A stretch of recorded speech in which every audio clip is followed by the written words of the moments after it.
It's Jimmy from odds.com. This is a clip from our big NBA show. Check out the entire show. Hit the link on the bottom of the screen. It's available exclusively on odds.com. Let's move on. 7:30 p.m. Eastern. We have Bucks at Pelicans. Milwaukee 11-6 on the year, 4-4 on the road at Pelicans, 6-10, 3-3 at home. I was pretty fortunate to hit. The first half was a nice, easy casher for me against the Raptors.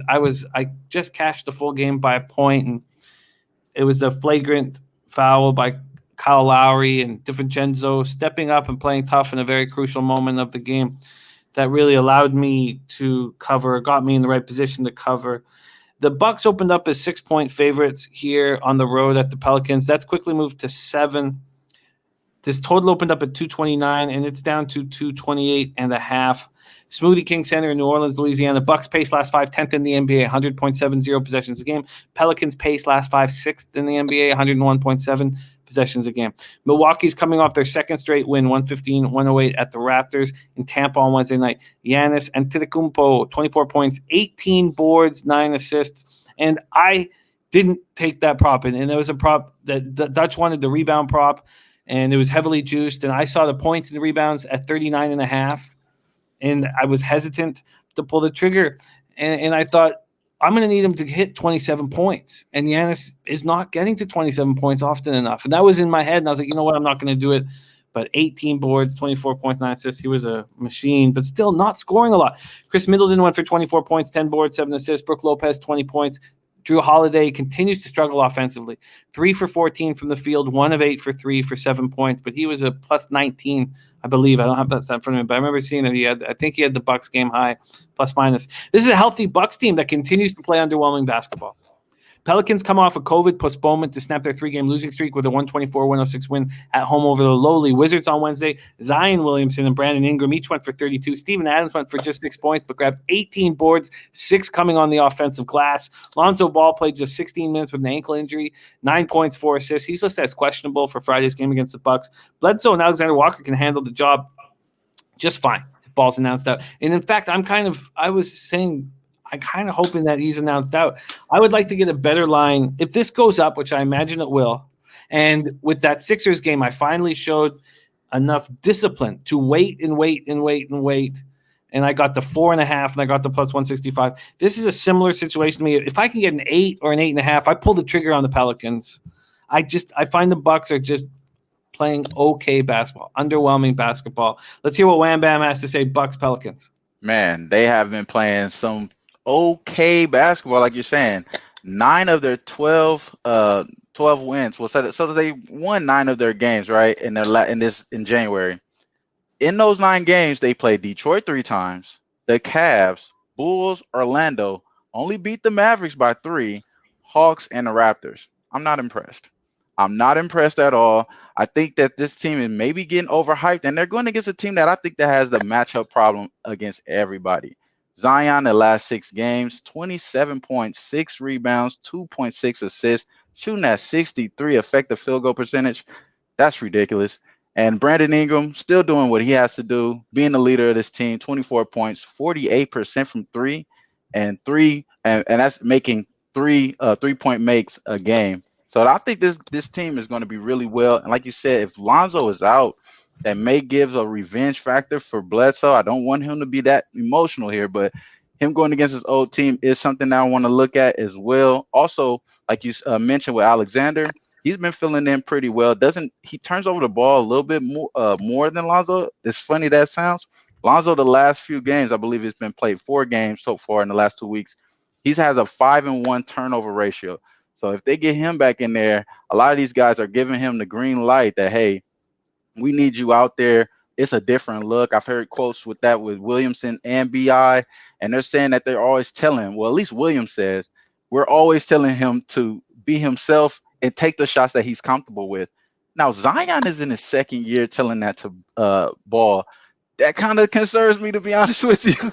But I still give that as encouragement that he's going to stick around, possibly not be traded, because BI and the cornerstones, BI and Zion, are in his corner. So other guys like JJ Redick, we know he's going to be gone.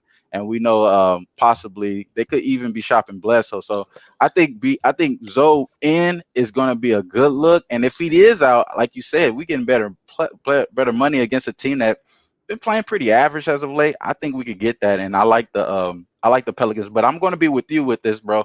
I think it's best if we just stay back, hold this off a little bit, and possibly get a bit of a better line. Along to mention also is that the Bucks they haven't been turning over the ball as much. So the only thing that concerns me is that the turnovers for the New Orleans Pelicans, and that they've been fouling about 20 fouls per game. So that's the only issue that I have with Pelicans. But other than that, I'm leaning with the +7, and if we could get an 8, of course. I agree. I agree. And this team, the Pelicans, play down to their level of competition. They also play up in big moments. They step up in big moments.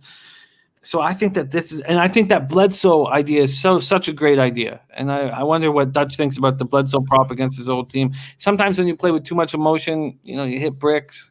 But let's hear what Dutch has to say. Dutch, you take it away. Bucks, Pelicans. Yeah, I was looking the other way, Jim. I was looking at the Bucks. Personally, I think the Bucks are a better team in every position on the court except the 2 guard. And now maybe we could talk about that with Lonzo being in and out with Walker. But I actually, and I look at it from the other aspect. I look for Holiday to get off. I think he's a way better player than Bledsoe, and he's playing against his old team. So That's true. And he went Very 7-7-7 his last game. He hasn't really been that all, but he has all the tools in the bag. And we all know that. So if I could get a good number on Holiday, I'd actually look that way. But this game to me has an in play written all over it. I know we usually like the Bucks early, but the Pelicans have been a horrible team coming out of halftime. In the last 7 games, they've been outscored in the third quarter right under 8 points, 7.8 a game. So, and these are against the likes of the Wizards, the Wolves, and the Kings. So we're talking about the Milwaukee Bucks here. I know we're all down on them, but they're still one of the better teams in the NBA. And the Pelicans, they do got a lot of talent, but they're shitty for a reason. They can't win at home. They're under 500 at home, ATS, and I believe straight up as well. Like I said, the number does scare me, so I see where you guys are coming from, but to me, it's Bucks or nothing here, and I'll look at the Holiday prop. Hopefully, we can get a nice number. Interesting. I think that from the angle with the Bledsoe or Holiday, and you make great points on why you like the other side of it, but I see it as Holiday being wanted and Bledsoe being unwanted. And I think that's the twist here, and that's going to make Bledsoe that much angrier. But where has Bledsoe been wanted, Jim? Well, after he gave up on the Suns, I can understand why teams don't trust him. He didn't want the Clippers didn't want him. Phoenix didn't want him. Milwaukee don't want him. That's just what he knows, not to be wanted. You know what I mean? So I feel ain't nothing changed for his ass. I hear you. I'm going to back the Pelicans, and I bet you even if Lonzo's in the lineup, money's going to come in on the Bucks. I can see that. Yeah. So we have to have a side bet on who has the best game. You know what I'm saying, Bledsoe or Holiday. Nola only been a home dog once this year, and they beat the Raptors when they did it, bro. It was that first game of the year. Yeah, and all downhill from there. They looked really good in that game. I was like, oh man, these guys might be a force. I mean, Van Gundy must 2020. Van Gundy must be losing his shit, man. He's about to lose his job. Yeah. I didn't like the hire, to be honest with you, but the hire did seem a little lazy. Yeah. Facts.